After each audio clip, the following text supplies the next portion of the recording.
Gather round, friends, new and old, and welcome to the POWWOW podcast. I am your host, David. And I'm your host, Philip. And we have a shorter episode for you this week, but we would not want to leave you high and dry without an episode of POWWOW. At least something to chew on while you wait until next week. Cat's out of the bag. This is why August is just such a big month this year for me. Had my birthday. I'm an older man now, and I'm going on a trip. And it's not just like I'm not going for a week. I'm going for over a month to sunny Spain. España! Yeah. So this is my last episode that I'll be recording in the Netherlands for a little while, for over a month.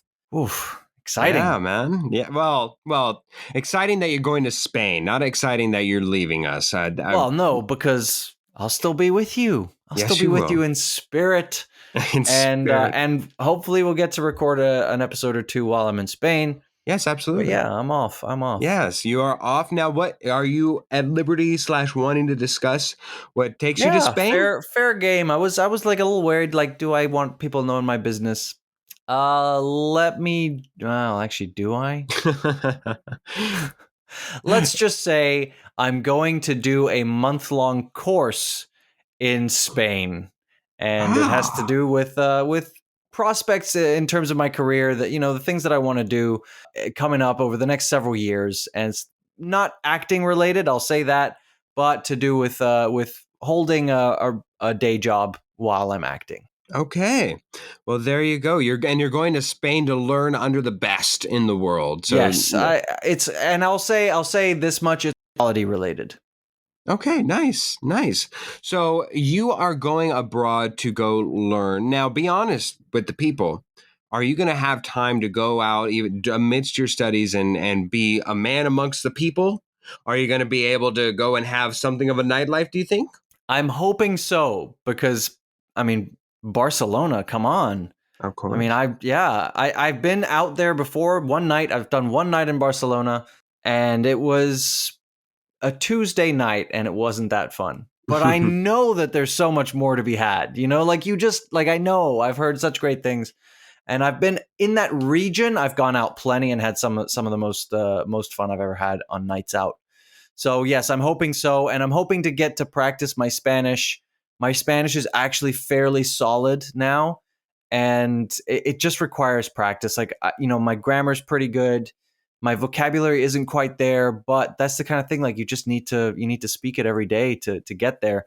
And so spending a month in Spain, my course is in English, obviously, but hopefully I'll get some time with the locals. Yeah, yes. The men of España, I'm sure, are waiting in jubilation. The women of España too, really.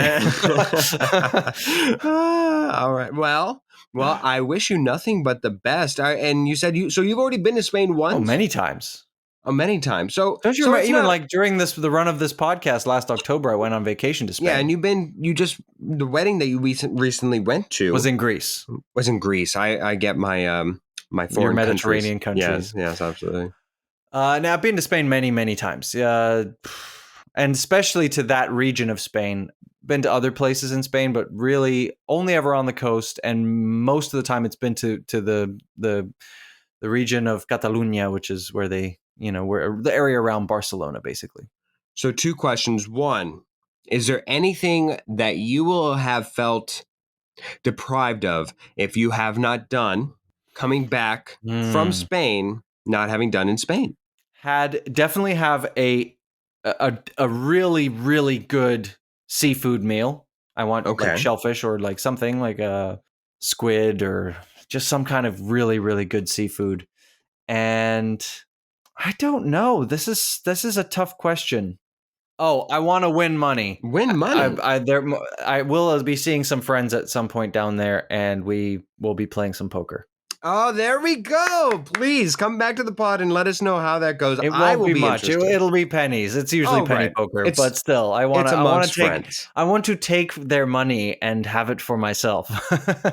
Absolutely. Get a little more spending money for the trip. Absolutely understandable. Sure, and lastly, is there anything in Spain that you haven't done that you would say intrigues you as like stereotypical tourist events or sites? I desperately want to see more of the architecture of Barcelona. Like That's not generally what I do on vacation. I don't walk through a city and just like admire the buildings. It's nice, but I'd rather be tasting food, lying on the beach, partying, etc.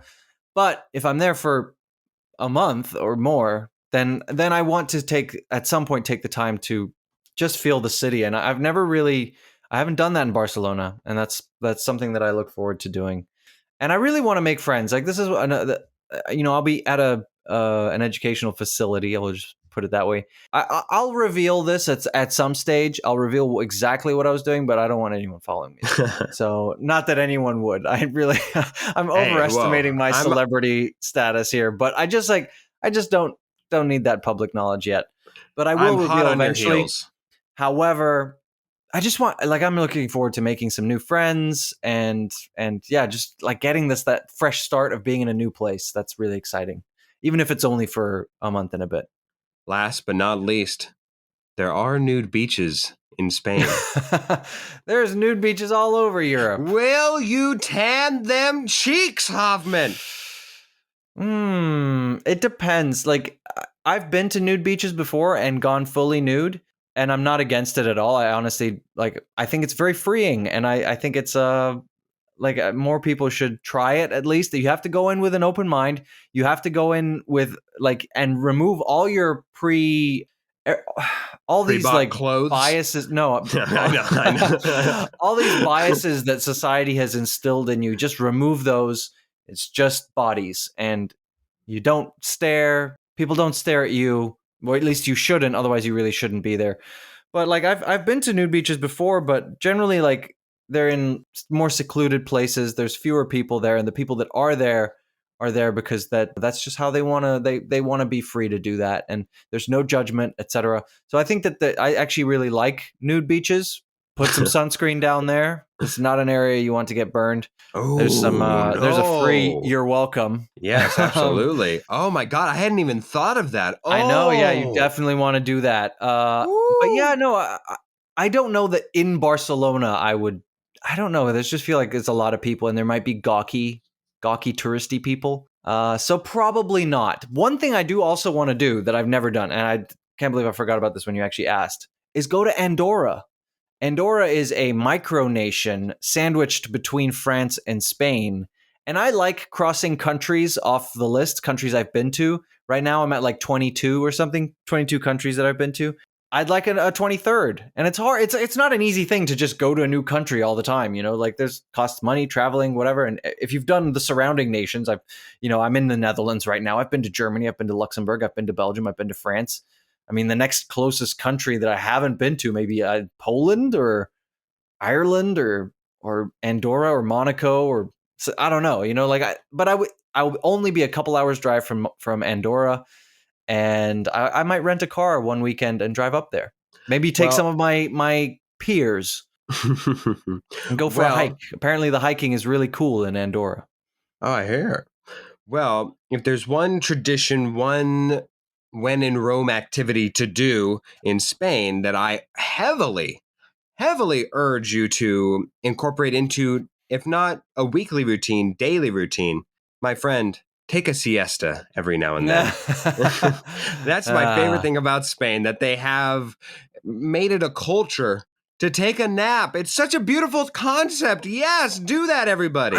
I'm not a napper. I'm not a napper. I never have been. I do when I'm really tired. Like if I'm if I got 3 hours sleep last night or no hours sleep last night, then I will nap. But then I nap for 4 hours, which is barely a nap. It's more like a continuation of sleep. Yeah. I'm not really a napper. It takes me too long to fall asleep. And by the time I'm asleep, it's like my alarm goes off. I'm like, I just fall asleep and then my alarm goes off. And it's like, wait, you have to wake up now. And I didn't even get to sleep. I don't know what's come over me. I think I told you before about my eye twitching. So I've been focusing more on sleeping recently, and it's gone. So, knock on wood, everything else. But I have discovered recently the actual power of a power nap. A power nap has actually worked for me for the first time in my life. A 15-minute just recharge, 20-minute, maybe even 30 minutes. They say 30 minutes is perfect because I think I don't know if it's longer than 30 minutes or longer than an hour. I think it's longer than an hour. and you enter like deep sleep or something. Yeah, 30 And minutes. then it's like harder to wake up, and your body's Right. like, it's disruptive, you know. It like your body, like you wake up from that and it feels like you're waking up into a new day, whereas like a 30-minute nap like is perfect. Yeah, before going into work, I've been taking like a 15 to 30 minute nap every day, and it's been working for me. I've actually quite enjoyed it, and it doesn't feel as jarring as an actual hour long, 2 hour long nap it usually does, where you wake up and you say, "Whoa, where- it was light when I went to bed, and now it's, oh, I'm alive. I'm just needing to go to work, or like really scared that you're Yeah. going to miss an alarm." So, all right. I will try for your sake. After a night out, I will have my Please, siesta. please. And you know what? Have a siesta with somebody else. Just join the culture, David. Join the culture. Hey, now we're talking.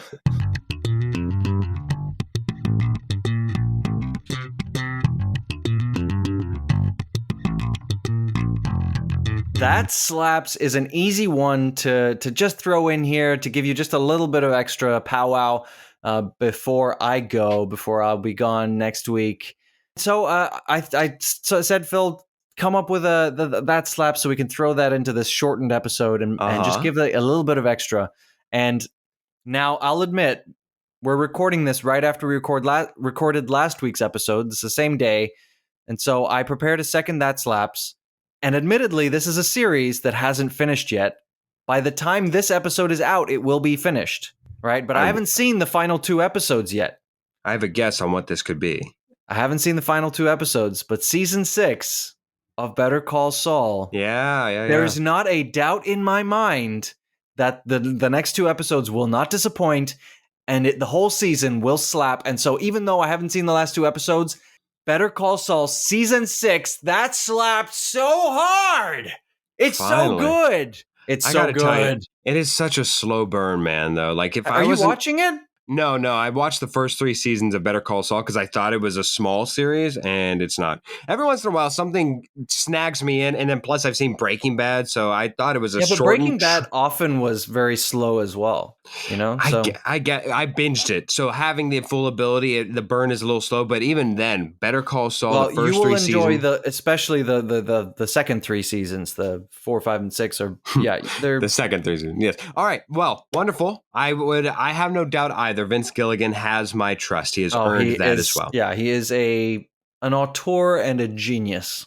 I'm going back to the themed That Slaps, and this week I don't have a song. I have a movie, and this movie's just for you. And I dare say, if you have the time on your flight, you should watch yourself some of this. Hoffman, enjoy a little Con Air from Nicky Cage. Okay. I don't know if you've ever seen it, but if you have not seen it, this movie is everything the 90s that was good about it. This movie has Nick Cage. It has him just overacting his little tail off. It has a bunch of unnecessary action, and the hair and the wigs, and even a Steve Buscemi appearance, Dave Chappelle. We got John Cusack. We've got so many stars up the wazoo. It's one of those few movies that you get exactly what was advertised, and even then you still feel good about what you got back. It's too good. The premise is phenomenal. Con Air starring Nicky Cage. That slaps. I will admit, I haven't seen it. It's been on my list for so long because it's considered classic Nick Cage, and Yeah. you all know I'm a big Nick Cage fan. He tickles me. Since you're going on an airplane, please watch it as soon as you can, Hoffman. I will try to do that. Sounds good. Well, it is a shorter episode, but we wouldn't want to go without saying thank you to the people who mean the most to us. So, first of all, thank you to Cass and Crossland and Jake Corlang for the music that you hear on this show. Thank you to Tara Amstutz, Josh Hans, and Ryan Ardell for their wonderful contributions to the show. We sincerely could not do the show without you. You make it all the beautiful and special effects that it is. Thank you so much. And thank you, of course, to you, the listener. I can honestly tell you that I will miss you because I will be taking at least a week away. Not that you will miss POWWOW because it'll still be there for you, but I will be away for at least a little bit. So Thank you so much for tuning in this week. Tune in next week and tune in for the weeks to come. Tell your friends. Find us on Instagram at POWWOW_podcast. And we're all over wherever you might find podcasts. We're on Spotify, we're on Apple Podcasts, Google Podcasts, iHeartRadio, just not Pandora because screw you, Pandora. I'm off to Spain. And if you look over here, the nude beaches of España can be seen as far as the What is that on the beach? Is that a elephant seal? No, it's a bear!